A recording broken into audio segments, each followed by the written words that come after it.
Hey guys, it's Robin, RsIslandCrafts, and welcome to my craft room. Today we are going to work on scrap fabric note cards.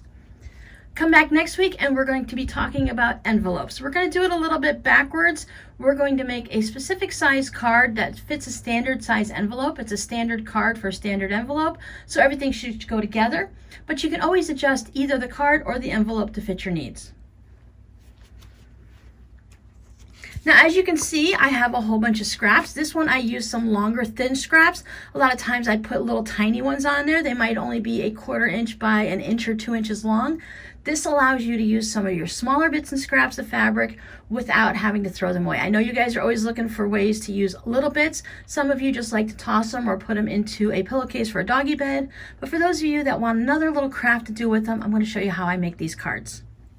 Now, as you can see, they are blank on the inside. All of you card makers that love to stamp and do things like that, there's plenty of room to decorate, write words, or whatever. But what I want to show you is there is no stitching that goes through the card. I like to be able to write on the entire card.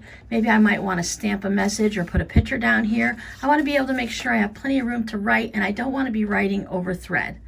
I personally don't like to see the thread there in the cards that I'm making. Now, of course, you can do it any way you want. If you enjoy stitching and you can make designs and patterns with your thread and either use white thread or colored to show up, totally all for you. Do it any way you want. I'm just going to show you how I make them.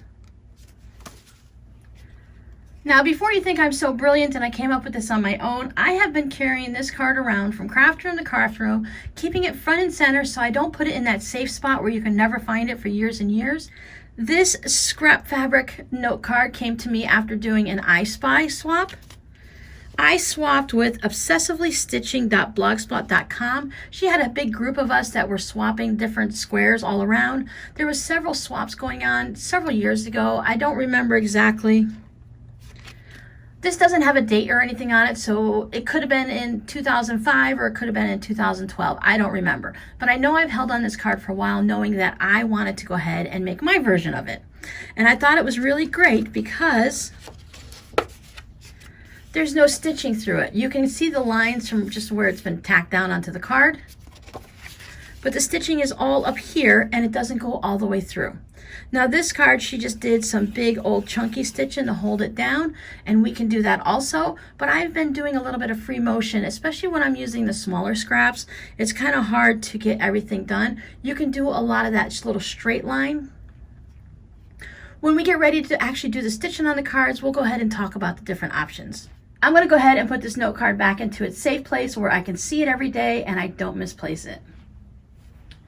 It's like it has a special little place of honor in my craft room. I like to make these, instead of just doing them one at a time when I need them, I like to go ahead and make a bunch of them in advance. I can usually make about 10 of them on my little pressing board here. They're great for sending out as thank you cards, which is what I do with them a lot, or thinking about you cards. I've also been lucky enough to sell a couple bundles of them. You can use these as note cards. You can, anything you want, you can go ahead and make your card based on that. You can do like I'm going to do today and just put whatever scraps you come across on it, or you can kind of theme it. You can do it with colors or holidays, sports, anything you want. They make great birthday cards. Really, it's a card, so whatever you want to do or say with it, it's really endless, right? I will be putting all the measurements down below in the description box, but for each card, we're going to go ahead and make 2 together today, just so I can show you the process of doing 2 at a time. And as you can see, this is a very lightweight fusible. My ceiling fan likes to blow it around a lot. This is the Pellon P44F fusible. You can see that there are some bits of writing on it. I had traced out designs to use it for something else, changed my mind, so I'm not going to throw it away. This is perfectly good interfacing. As long as I cover it with a bunch of colors of fabric that aren't like white, then bye-bye. You won't notice it shining through. We're also going to need a piece of cardstock. Now, I am not a card maker. I am not good at this. I just went to Joann's and Michael's and I picked up cardstock. They come in a variety of sizes and packages. I just looked online for something that said, hey, this is cardstock for making cards. So that's what I purchased. This is the piece that we are going to sew our scraps too. It's the piece underneath here that, the way I do mine, it's really kind of, I got white on white, so you really can't see it underneath there. But this is the piece that is going to go underneath our fusible and then on top of our card.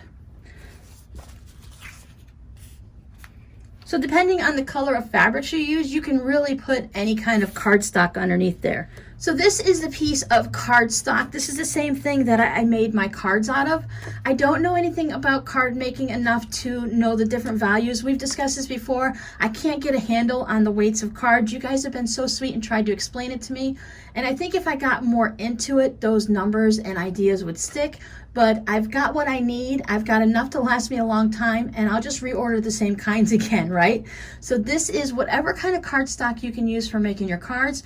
I've picked this up at Joann's and Michael's, and I've also found it on Amazon. This is the same cardstock. This is the piece that is going to go underneath our fabric that we're going to stitch to, and then we're going to go ahead and adhere it to our card. That's your whole trick right here. Well, I think there's a lot of little tips and tricks, but this is the main one that's going to keep it from having any stitching on the inside of your card. We're going to do all our stitching to this card. So you don't want it to be too stiff because we need to be able to sew through it. And then I have my note card. You can go ahead and purchase note cards. I've actually used thank you cards from the Dollar Tree store, or I've used old cards that were never written into. Let's see, you can even use a Christmas card. Just cut your piece of fusible interfacing and your little backing board large enough to cover whatever the picture is on there. Now, if you have like a red card with the picture on the inside, you can make it a little bit smaller so that the red frames it like that. I don't have it. I want to make sure that this piece doesn't stick out outside of my fabric. So I do make sure that it is smaller, and I let my fabric fill in the space. But you guys can just go crazy on it. This is one of those things that are going to be great to work with the grandkids and the kids, the cousins and nieces and nephews. Something great for even the toddlers to do. They can go ahead and put a lot of this together. You're just going to need to do the ironing and the sewing, but they can go ahead and make their own little design on the fabric. So this is great for, what do they say, age 1 to 100 or something like that. And as I said, next week we'll go ahead and make the envelopes to match. I also like to use pinking shears. It allows me to go ahead and pink the edges and just help with the fraying a little bit. Can you see all my free motion stitching? I do try to get everything stitched down. With the fusible interfacing, that's going to hold the fabric. We are overlapping and overlaying, so there are going to be some pieces that stick up, but hopefully most of them are going to stick to the interfacing. If you don't have pinking shears, you can go ahead and skip that part, but this is the nice part that just makes all those little edges all bumpity zigzaggy, so that it's less likely to fray. Because obviously, like, I've saved my card for years, so you want to make your cards so that whoever receives them, or if you're just making little notes for yourself, you want them to be able to last a while and not just fall apart. Now I am using the little palm iron. I really like this one. I don't have any water in it, so there's no steam. It only has those 4 little holes, and I find that it's small enough that as I'm going and making 10 of them, I might finish this one first so I can go ahead and press this one just to hold it in place so the fan doesn't blow it everywhere. And maybe I want to press this one, or I finish part of one and I feel like it's okay, it's time to press it. So I find that this is much hotter than my regular iron, and it just stays hot and it doesn't turn off. So that's a bad safety feature if you forget to, oh, that's hot. See, I just touched that white part right there and it's very hot. So if you forget to turn off your iron, these are really dangerous because they don't turn off automatically. I have mine plugged into one of those little electrical zip strips with the light on. So when I turn the light off in this room, first of all, I do the big safety check, cover the machine, turn everything off, blah, blah, blah. But if that little red light's glowing in the dark before I shut the door, because it's the last thing I look at, I know to check for an iron. So, but I said this stays nice and hot and doesn't turn off, so it's a really nice feature. Well, the other thing we need is scraps of fabric, right? I showed you these containers once in one of my little Dollar Tree haul videos where I showed you what I purchased, and I showed it to you because this has to do with the craft room. In this one, I have some like flowers, 30 repo type fabrics. I wanted, just because of the colors of it, and all of these colors are mostly bright, I thought these probably should stay in their own container, and when I get enough, I'll go ahead and make a series out of those cards.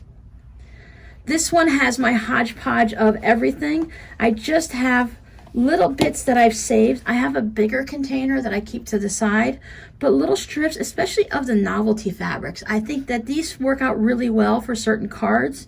So it's nice to have something that will, in the fact that they're novelty prints and they're all bright and colorful, they're gonna go together. They're gonna be in small enough snippets, like Bonnie Hunter Cents from Quiltville. If you don't like the fabric, you haven't cut it small enough, well, this might be a good use for some of those fabrics that you're not quite thrilled with, because you might not be a bright pink and banana fabric type of person, right?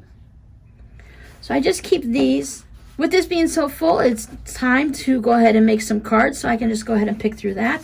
And I also have a bin of my solids or semi-solids. I do have some things like this green fabric it is definitely green. This could go in either container, but I wanted it more towards a little bit of a pop against a lot of these solid fabrics. And I do save anything when I cut around my fusible designs and stuff. Like this is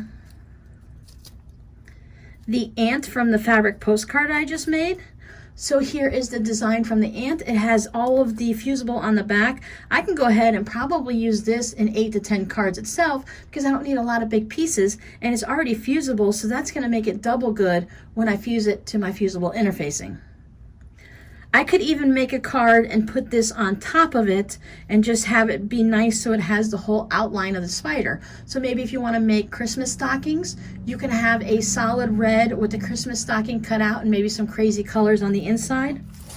So I just keep all of my solids. There's smaller bits that you're really not, okay, I did save a larger bit of black. I do like to put a lot of black accents in these. But they're the smaller bits that you're really not going to do too much with in your regular quilting and stuff. Now, if you're doing crumbs, of course, these things are great for crumbs, but I have a whole separate container for that. So I just have a lot of little bits. I cut around something for this. No clue. Oh, I think I was doing the circle when I was doing the circles for the coasters. So I saved all these little bits. I'm not going to use this for anything in the regular sewing area. This is just too small to do too much with, but for this process, it's going to work great. I think today I'm going to mostly, work out of this bucket here. I'm going to keep my iron out of the way so I don't burn myself, because let's face it, I've already done it once already. I like to keep a good pair of, not a good, like a fancy pair of scissors, but a pair of scissors that cut well, whether it's a larger pair or a smaller pair, whatever is going to work for you. We're going to go ahead and zoom in and stay nice and close for this, just so you can see the process. I'm going to lay down my 2 pieces. When I make the bunch of cards like this, I lay them just a little bit apart. The fan is annoying. I lay them just a little smidge, 1/8 or 1/4 inch apart, just so that my fabric goes over the edge, because when we trim it, we are going to use this piece of interfacing to trim for our card. So we want to make sure, 1, that we're not going to get it stuck to our iron, and 2, that our fabric is going to go past it. I usually just deal with the fan, because being down in Florida, it tends to be hot a lot, and I just need to have a little bit of a fan going. You could always use glass head pins and pin this down in place. And of course, I'm doing this all right on a pressing surface. This just happens to be my board. It's got one of those little wooden boards inside of it from an old TV dinner tray that you put the batting and the fabric on top like that. So what we want to make sure is, we want to make sure the fusible side's up, because if you fuse it down to your ironing station, it's not going to do anyone any good. You're going to have to make a new ironing cover, right? Then I just go into my bin and I grab something. I usually start with something larger. Now this is a little bit thick. I might decide that I want this to be a little narrower. I like crazy angles. Nothing has to be perfectly straight, so I'm just going to fold it in half a few times so it fits in my scissors. And then I can chop it like that. Then I can decide, well, maybe if I want to start it diagonally, I can lay that one down diagonally. I can lay it down the center or off to the side. Now, if there's a lot sticking over, I will come and just trim that off. because now I could take this and put it on my third one. So that's the point of when I'm doing 10 of them, I can just take any little bits that are left over and just stick it on the next card. I tend to just leave this in a little pile next to me. Sometimes I'll put it back in the bin, sometimes I don't, because once I've used it all, there's usually nothing left. But if there is, I don't want to use it again because I try to only use one fabric per card. I have this fun fabric here, and this has got some fusible on the back. It's a bit of a narrower strip, so I'm going to hold on to this and use it a little later on, because as I'm layering things up now, I don't want to cover that up because that has some great lines and color to it. If you're one of those type of people that have a hard time and everything has to match in a color palette and it has to all fit together nicely and you don't like anything overlapping, this might be a good project for you to get out of the box and to just open up a little bit, or it might drive you crazy and this is not something that's going to work for you. I know this isn't for everyone and it has a lot to do with the type of personality and the way you create. Now some of you might be thinking that I could tack this down so it doesn't blow away, but I might want to tuck pieces underneath it, or I might want to do some weaving or anything weird. So I do like to just go ahead and leave it open like that. Like I'm going to put these piggies here, but I want to make sure that the purple is going to be on top. So I'll just go ahead and leave it there. And I don't mind that the fabric is underneath. It's just going to add a little bit of strength to the card, a little bit of layering.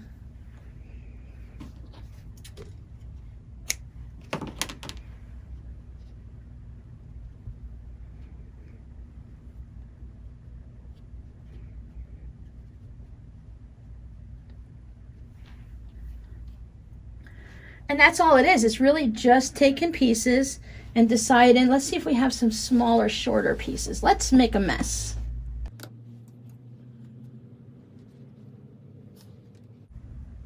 Okay, I have a little bit of a cupcake here. So, you know what? I'm not feeling the diagonal today. I think I'm gonna I'll put this one down the center. And of course, I'm saving that piece for later. So I have this small piece. I can just go ahead and lay it right here. Let's say I want this to be the top of my card and I want the top of the cupcake with the cherry. That can sit there, or I can go ahead and tuck it underneath.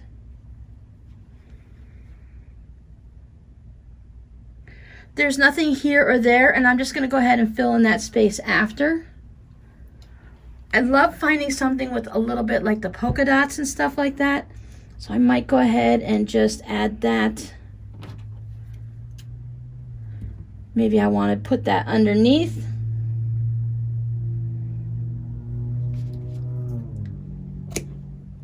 If you're finding this process is a little difficult for you of picking the fabrics, stay within a fabric line or do all solids.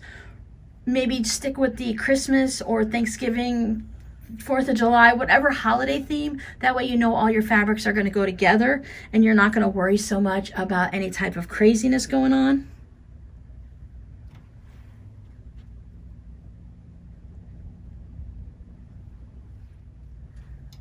I was a little worried about whether or not you could see the process, so I tried a couple different things underneath here to make these colors pop up a little bit more, but none of it worked, so now I have to remake my little cards, which is no big deal. Now remember, whatever you put around the edges, it's going to get pinking sheared, so if it's like your ultimate favorite piece and you want everyone to see that design, you might not want to put it right at the edge. So I'm going to go ahead and just keep working on this, and I'll let it go through a little time lapse. And then you can see as I'm making each one. It's really nothing more than just laying it all down and deciding where you want anything. You might say, okay, well, I have a lot of purples and pinks over here, so either I'm going to make my whole card that way, or I might want to bring some more colors into it. I do happen to have a lot of strips just based on the projects that I've been working on recently. But I'll go ahead and bring in some small pieces just so you could see that you can just lay them down anywhere.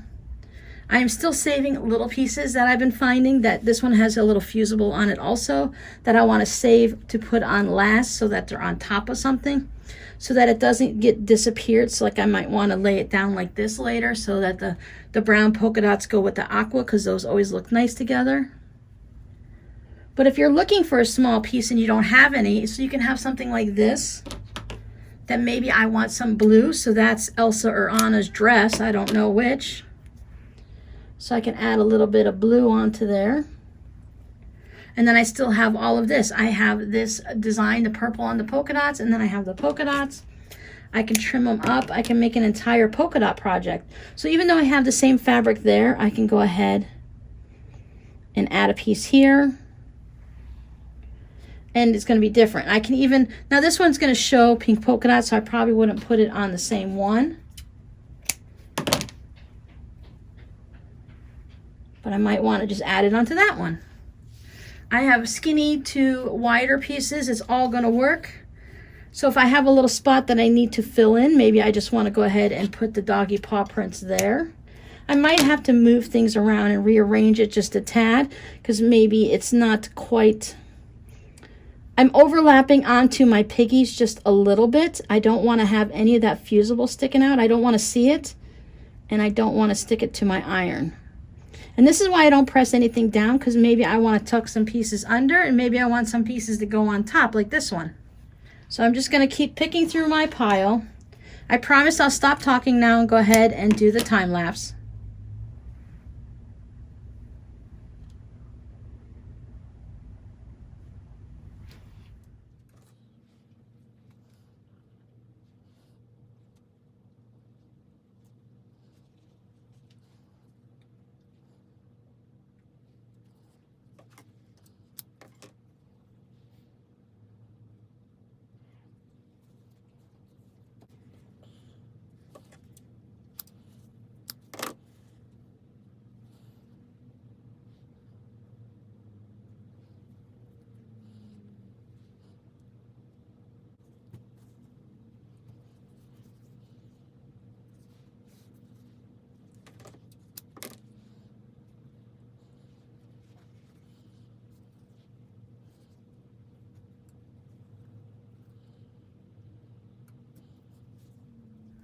Okay, I'm not sure if you can see, but there's this little itty bitty spot here. If I put just a little piece of fabric there, it's going to get eaten up by the pinking shears. So I might just go ahead and lay a piece right on top. It's bigger than I need and it overlaps everyone, but I use a nice bright white one with this, something that's going to stand out. These, I guess they're ladybugs, but I always think they're the little bombs from Mario. And you can see that I chose some fabrics and I put some fabrics back and I moved them around. I did try to not have a whole bunch of one color in one spot, try to mix things up a little bit without spending a lot of time thinking about it, you know what I mean? And I did create more of a mess, and I put the one with the fusible on top. This one is just laying on top. There's nothing that it's covering up. It doesn't need to be there, but I wanted to add it on just to make sure there's no little holes, and I wanted that extra little bit of a layering effect. Now, after we go ahead and press all of this, if we notice that there's a spot anywhere that needs any help, we can just go ahead and put a piece on top of it. I love to save anything with stripes on it like this, especially the black and white, because that adds a nice bit of contrast and pop on top of it. I mean, just because we're using scraps, we don't have to pay a lot of attention to what we're doing, but we still need to be a little bit creative and give ourselves a little bit of fun, right? Okay, then I just come through with my little palm iron. I just go through really quick like this, just to give everything a tack down. Now, not everything is touching the fusible. I'll go through and give it a little bit more, just so as I'm going through, I'm not moving anything, things aren't shifting on me. And guess what? If something shifts, what are you going to do, right? We're just going to put another piece of fabric on top of it and it'll be fine. So like we know that this guy, he's not being held down hardly at all. He's got a little bit. Now I'm going to heat him from the other side also. I can see the fusible right there, the interfacing, so we're going to need to do something. Come through. We can still always lift up our fabrics, even with it being on the interfacing. The interfacing, I've gone through and I've taken the interfacing and I've peeled it off an old project. you know, where I've fused the interfacing down to the fabric and then not made the project. Okay, then we're just gonna flip it over. Oh yeah, I fused it a little bit to my cutting mat. You can put down, oh, I only did that because, okay, this fabric had fusible on it, that's right. So you could put down a pressing mat. I have one of these applique mats that I just pick up at Joann's. It's kind of like those sheets you put down on your cookie trays. Those non-stick pressing mats. I always find that the interfacing, I like to fuse it from the front first no matter what the project, but it always seems to do so much better when you give it a shot from the back. Yeah, I pressed over that and I got some on my iron. No big deal. I do this probably really bad thing with my cutting mats. When I get a little bit of something on it, I just take it on the edge here. And then by the time I need a new cutting mat, you can see there's like these black marks all the way around it because I just, while it's still hot and you get that little bit of fusible on it, now it's all gone. And it just, like I said, I just rub it along the edges. I mean, obviously I don't work with a lot of white fabrics and stuff, so I don't have to worry about that coming over. Okay, so that's really nice and fused. Everything's in good shape. Now you should be able to see where your interfacing is all the way around it. If you trim it a little too small, it's going to be fine. It's just going to give you more of a white border. You might have to trim your little card underneath, but it's okay. If you make it too big, then you can just trim it some more after you put the card on. But I'm going to trim it so that my scissors are going right on the line of the interfacing. I'm not trimming it along the line like I was cutting out a design. I'm going to go right down the center to the best of my ability. If I get a little off, it's going to be okay.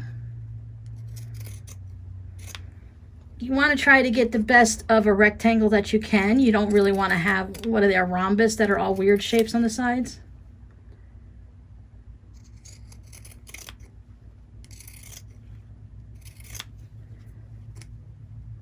If you have a rotary cutter that has the pinking blade on it, even better. Because then you know everything's going to be the exact size. There's something stiff in there. And just do it on each and every one. Okay, see, oh yeah, because I just added that one on to get it over that little spot.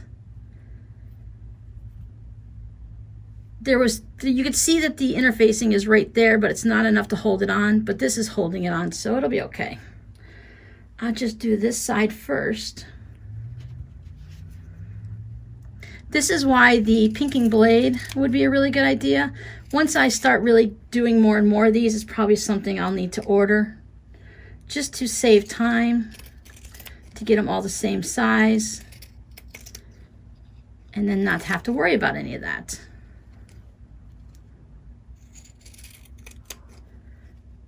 But you do the best you can with the tools you have on hand until you decide that why spend the money on a new thing if you're not sure if you're going to use it? Just to use it once or twice and never use it again, when I already have the pinking shears. Now these, I do throw them away, put them in your little pillowcase for your pet beds if you wish, or save them for pin cushions or stuffed toys or whatever it is you do. I have my two cards that are smaller than my stitched piece, so I'm good there. Now you can decide what color thread you're going to use. I'm just going to stick with white. That's why all of my cards will have white on it. I can just go from card to card to card and not worry about changing bobbins or top thread or anything like that. Everyone's going to get white. White is my universal. So let me get everything rearranged and set up so that you can see me at the sewing machine, and we're going to go ahead and stitch these down. Now I mentioned that I like to free motion my pieces down. You can do it in any way that it gets it down for you. Obviously I am still going to be stitching it, but I'm going to show you how to do it with straight line stitching and also with free motion. So if your machine is unable to do free motion, or maybe you're just not quite ready to do it, or you don't want to deal with it, because it does require changing the foot. And I know some days I'm just like, I don't even want to change the foot. Get my machine all set up. As I said, I'm using a white thread. Gotta love those automatic thread needle eye thinner thing or whatever's there. You know what I mean, the needle threader. Now you can take some of your Heat and Bond scraps if you want and go ahead and add it to the card and have it go ahead and adhere to it so you don't have to worry about it. These are pretty small. I'm just gonna go ahead and hold on to them. Once I start stitching, it's gonna hold everything down anyways. We have a lot of edges and we're not gonna have to cover all of them, but we wanna cover most of it. We wanna at least touch every bit of fabric so it stays down. So you can decide, you can do the zigzag stitching up and down like the card that I received. You can do a bunch of straight lines. I like to do the free motion because that way I can go ahead and wiggle around and catch everything. But we can go ahead and do some straight stitching.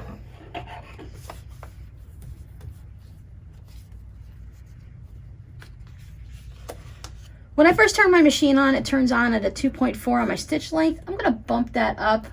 I know that I don't really care too much for a 3.0, so I'm going to go ahead with a 2.8. Make sure that my cardstock is past anything there so that my feed dogs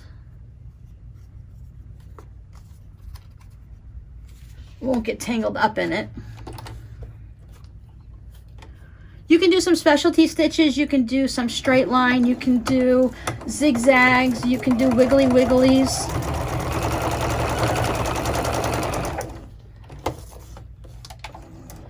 But I'm going to go ahead and do a bunch of really close ones so that my lines catch everything. And because of that, I might not have evenly spaced. They're going to be more organic straight lines.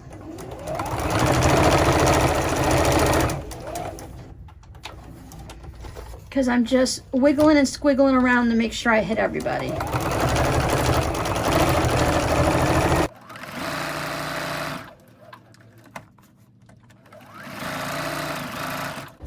Now I know I've sped that up, but that did take a lot of time, or at least felt like a lot of time. I don't mind putting a lot of these lines when I'm making the zipper pouches and stuff, but that seemed like a lot of effort just for this little card to get that many lines of stitching on it. As you can see, I did skip a little because I didn't need to. I wanted to make sure I hit the different pieces to have all of my edges held down. Now for free motion, I have to use this special little foot. It's got a complete circle. I've never used the one with the little chunk taken out of it. I've always used this one. My brother's sewing machine had the same one. Now they say in the manual that you should turn your machine off before you change your foot or anything like that. And I know that's mostly because you don't want to sew through your finger or anything like that. So I have taken off my foot and then the little shank adapter here that goes with it. Of course, follow your manual for your free motion foot.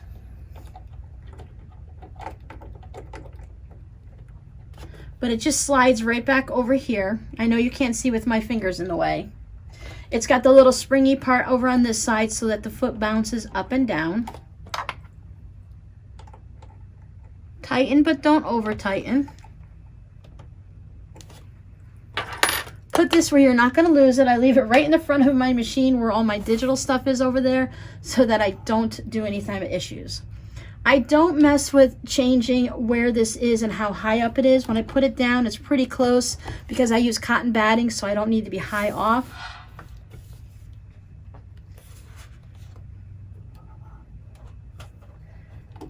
Just find a spot on the edge just so that I can bring my bobbin thread up. I'm not even going to worry about wearing the gloves or anything for this because I'm just going to wiggle and squiggle all around. I want to make sure that I get all of my edges. I can still do semi-straight lines and do free motion. That way I'm not picking it up and stopping and turning and rotating. I can just go ahead and whip up and down real quick on this. Or I can go squiggly wiggly. So if I wanted to go up and down, I would just go ahead and take it like this. Generally have to stop to cut your threads. Now there are a lot of loose threads on these. I usually don't even worry about them. I leave them even on the card itself. It's raw edge applique basically, so it's going to be thready. And and I just kind of go through at whatever speed, so you can go up and down and catch them all, but this is the way I do it.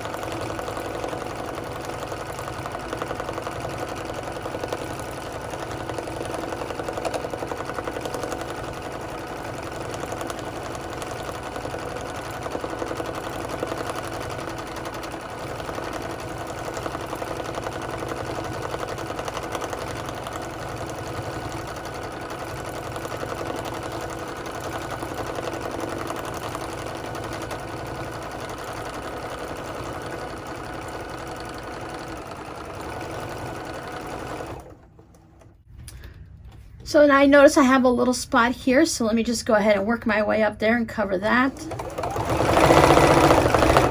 And this one right here. And that's it. Now I turned down the volume so you didn't have to listen to the machine going crazy, but I did it at my natural speed. I didn't speed it up. So maybe this little piece over here is sticking up a little. This is definitely something that's easier to do when you're not talking to a bunch of people. And you can really kind of see what you're doing and pay a little bit of attention to it. Then I just cross over the threads where I started to make sure that they don't come undone. So as I'm doing it, I just try to follow all the little quadrants and watch all the little pieces, like this blue one that was really sticking up and it was only held down by the purple. I went and squiggled all the way around that. I went all the way up here. So I just made sure that all of my pieces are tacked down somewhere. Now some of them are going to be sticking up a little. This Sam I Am, and he's okay because he's held down in so many places. This guy wasn't held down very good, so that's why I went back and got him. But there is that.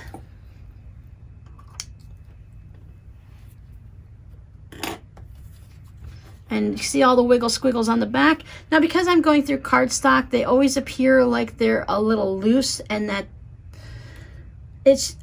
I could put my presser foot down a little bit more, but then that's going to go ahead and get hooked on all of my little pieces that are sticking up. I could go and make my stitches a little bit closer together. You know what I just realized? And you guys probably caught on already too. I didn't drop my feed dogs. So I didn't drop my feed dogs and it still worked out okay. I was still able to move that around. When you free motion quilt, you want to drop your feed dogs so that they're not constantly feeding it through and pulling your project through. So drop your feed dogs or put your stitch down to 0. Isn't it so nice of me to make all these mistakes for you guys so you could see how they turn out in the end? Yeah, we're going to go with that idea. That I did this on purpose. But even with the feet moving around, I was still able to go ahead and move it around. That would explain why some of my stitches look a little bit longer and a little bit worse to wear than others, but it's still going to be perfectly fine. This card is a-okay. I don't see anything wrong with it. Everything's held down nicely. Just because I forgot to drop the feed dogs is not going to hurt this little thing. Now, if I'd have done this on a quilt, I probably would have noticed it a little bit sooner because things weren't just quite right, and I would have stopped to figure it out. But for this little card, as I said, it's fine. Now there are some crazy ones that I might go ahead and pull. This one looks like it was stitching, so it wasn't stitching, it just looked that way and I didn't want it there, so I pulled it off. Now we're going to go ahead and move back over to the cutting table area and I'm going to show you how to adhere these to your card. Now if you're a card maker, you already probably have things like double-sided tape.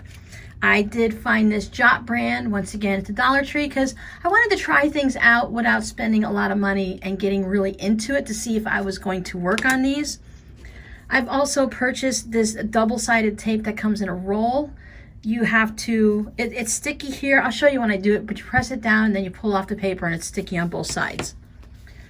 So whatever you have, I know they have like little dots you can put down. You can also use some type of a strong liquid glue or a glue stick made for stuff like this.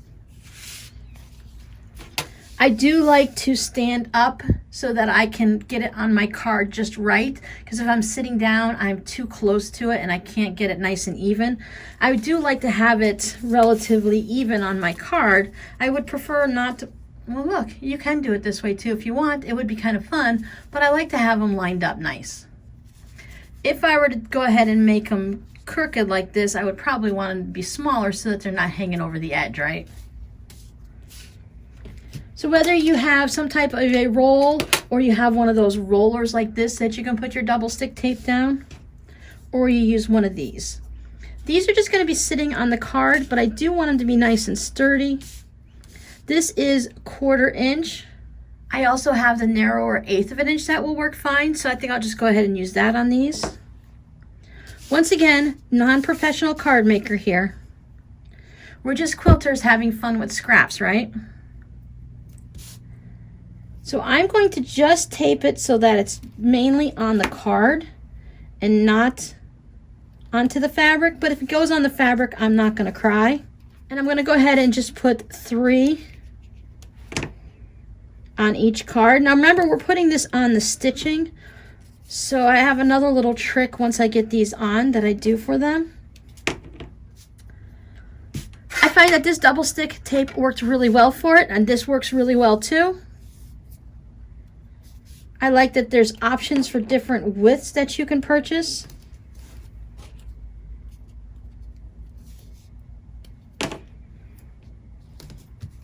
You could probably get away with 2, but when it comes to things like tape and gluing, I've always been a little overly cautious all my life.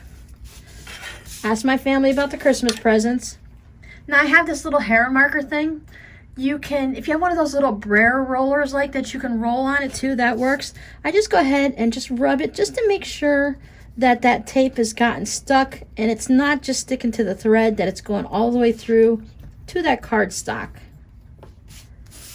You can just do it with your finger, a wooden clothespin. Probably just put it down like this and rub it really good too. But I just really liked the way that this did it. Another good use for one of these little hair, the smaller hair markers. This one's by Clover, by the way. Then for this one, I have to peel off the paper. And it's like getting the heat and bond off. You have to get it so that you're peeling the paper off and not the adhesive. You see that line of adhesive on there? Sometimes I have to score it and peel it off, especially if I don't rub it down really good. Then the adhesive comes right up with the paper. So I pull off all 3. I get my card. I make sure that it's opening the proper way. If you have like I have a monkey on here, and I want to make sure it's on there just right, I'll put him up at the top. I'll kind of eyeball it. You can measure it if you want. And I just go for it. Just be careful that you don't. This would be a good spot for that roller because you don't want to tear off any of your fabric. Okay. And there's that one on, all nice and pretty. Whoops. It works just as well with the free motion. Let's see. Our card opens this way.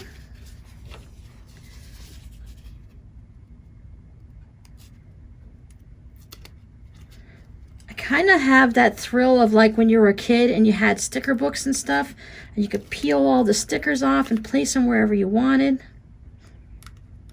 It's not quite as exciting, but it's still, we're adults, we got to have our fun somewhere. So I have the writing, I am Sam, Sam I am. Make sure you don't have any threads and dust.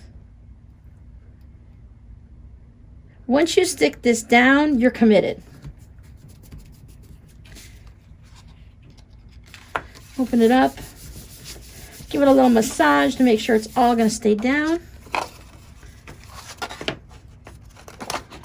And there we go, we got our 2 cards. Now I like to do numerous of them at a time, like 10 at a time, because of the time it takes to put down each of these onto the interfacing and then the free motion time. I do like that straight line. I really love a good straight line, but I think that works better if your pieces are larger. The original one I showed you, straight line would work pretty good with this since I have them all mostly going this way. You can go ahead and do that zigzag on this or do some straight line up and down this way to hold it. But as you see, I did free motion and it worked just as well. I said next week we will go ahead and we will make the envelopes, and I'll even show you how I learned how to do the lining. This one has got a little bit of a crease in it, but it is good to go. I really love having the simple white card. It's easy to write on. You could draw designs on it. You could go ahead and put, when you write the address, it's easily to see it. You can use stickers and stuff like that.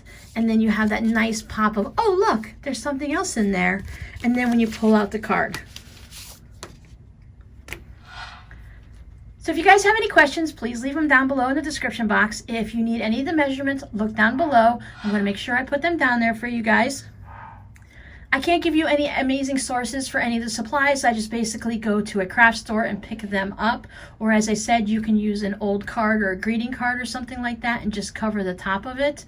Then you'll have everything written on the inside already, and you won't have to write a thank you or a Christmas. You can just put a special little note in it and change things up a little bit. So if you have any of those old mismatched Christmas cards and you don't have envelopes for them, you can go ahead and make little note cards out of them. So I'm going to make my envelopes with an envelope punch board. You can pick these up at Joann's and Michael's once again. You can also buy them online. You can buy them directly from We Are Memory Keepers. And I'll also give you a little idea of how you can do it without one of these tools. So I hope you guys have a great week, and I'll see you next time. Bye.